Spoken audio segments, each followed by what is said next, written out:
Hi, welcome to the Sankofa Pan-African series. Have you downloaded your free copy of our children's illustrated biography of African legends yet?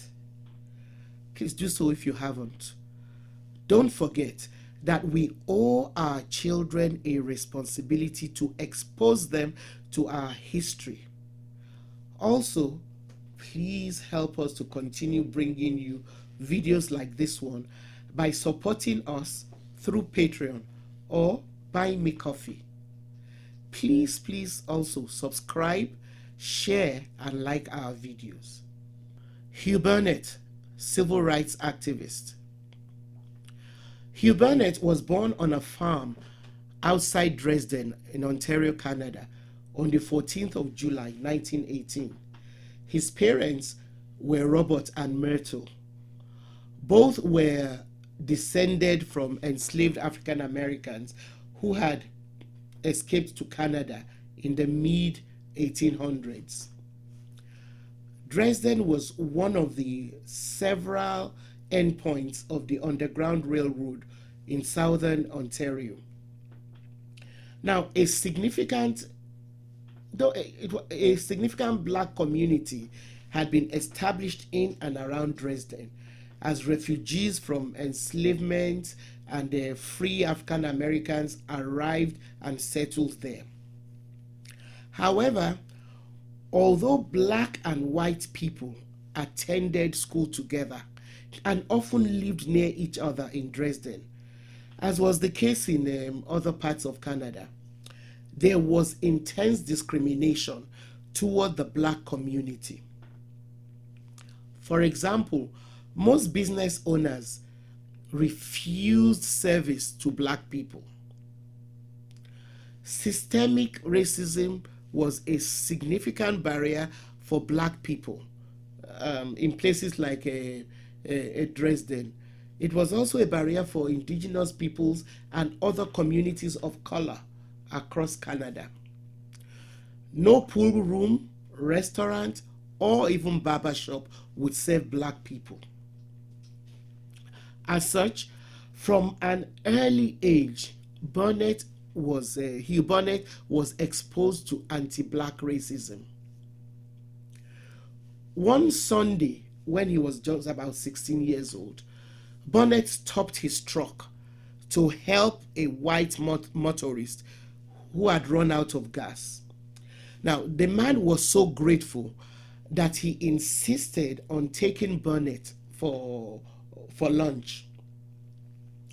Although he already knew that he could be refused service, Burnet thought that he might be accepted in the company of the white guy. He was, of course, wrong, but the experience stayed with him, and he determined to do something to fight racism in his community, even after he moved out of Dresden. Now, by 1943, after he had enlisted and been discharged from the army for medical reasons, while visiting Dresden, he went to a local restaurant wearing his army uniform. To his surprise, he was once again refused service in spite of his uniform.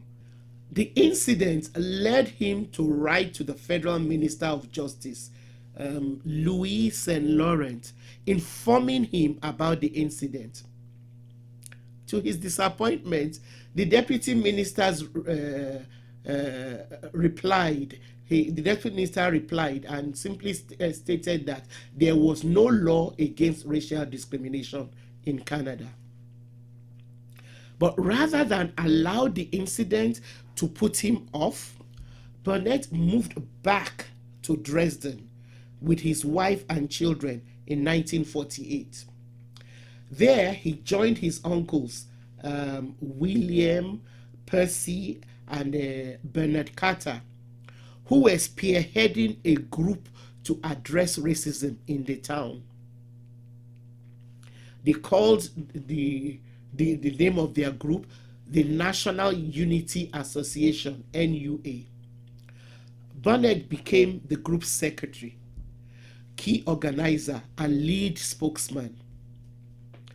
Once in Dresden, he also established a successful carpentry business because there was a large enough black population to kind of sustain his business.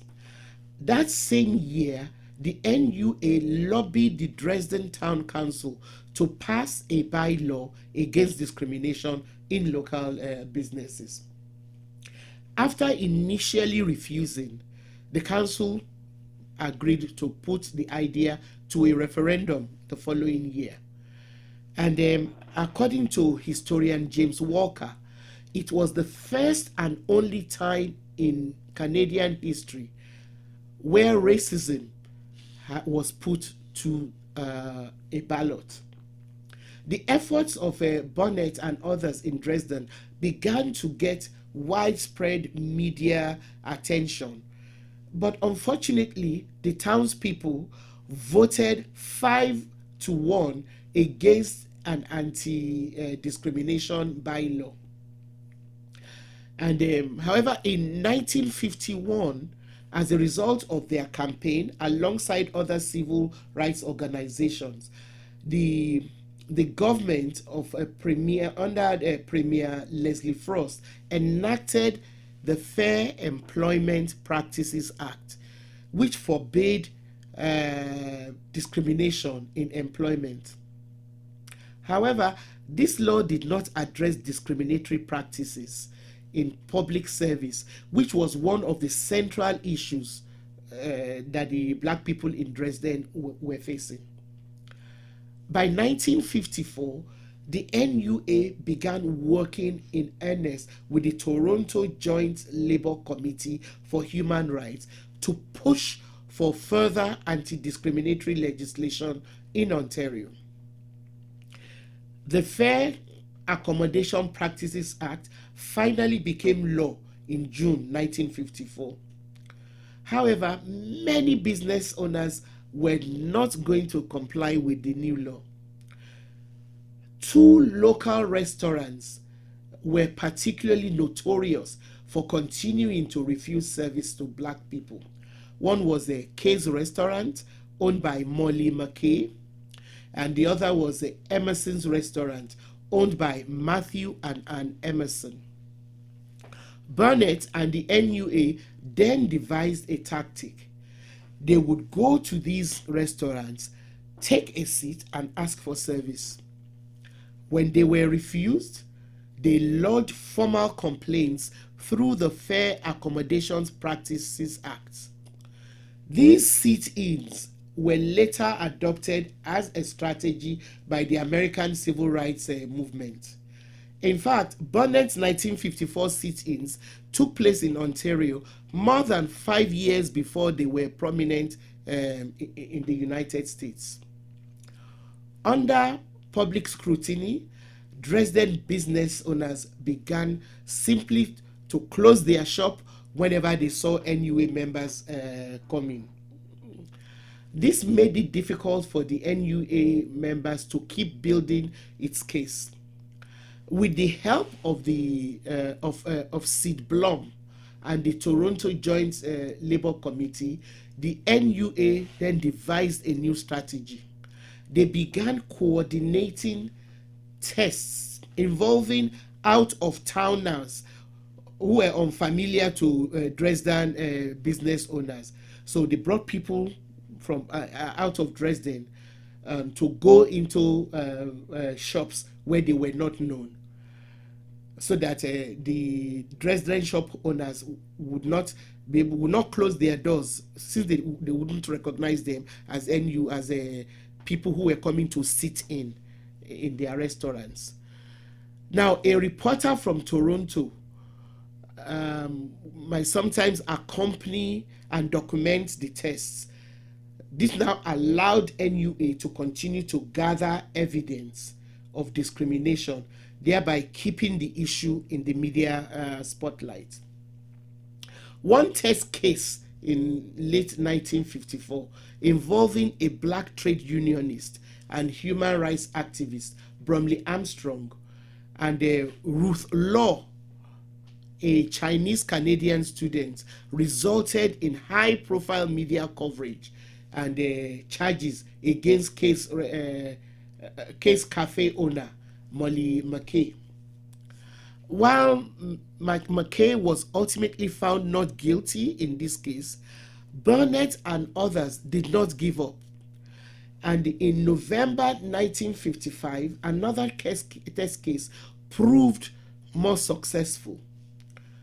Two Trinidadian University of Toronto students, Jake Allain and Piercy Bruce, were refused service at Case Cafe, and they then lodged complaints. In early 1956, McKay was once again charged. He was finally found guilty and forced to pay the required fines. The court case against McKay was a significant victory for Burnet, the NUA, and the civil rights and freedoms of black communities movements in Dresden and across Ontario. So on the 16th of November 1956, members of NUA went to Case Cafe, and for the first time ever, they were served. They had no choice but to serve them.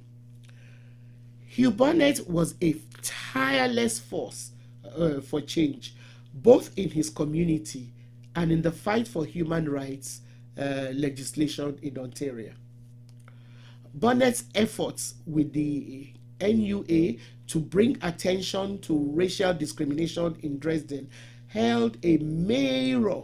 They were able to succeed in holding up a mirror to Canadian society, and this forced public reckoning with the systemic racism in Ontario and indeed Canada. He was given several honors, too numerous to mention, and in 2010, a plaque was erected in Dresden City by the Ontario Heritage Trust in honor of Hugh Burnett's legacy. Thanks for watching. Please download your free copy of our children's books and support us through Patreon or by buying me coffee. Also, tell your friends about this channel.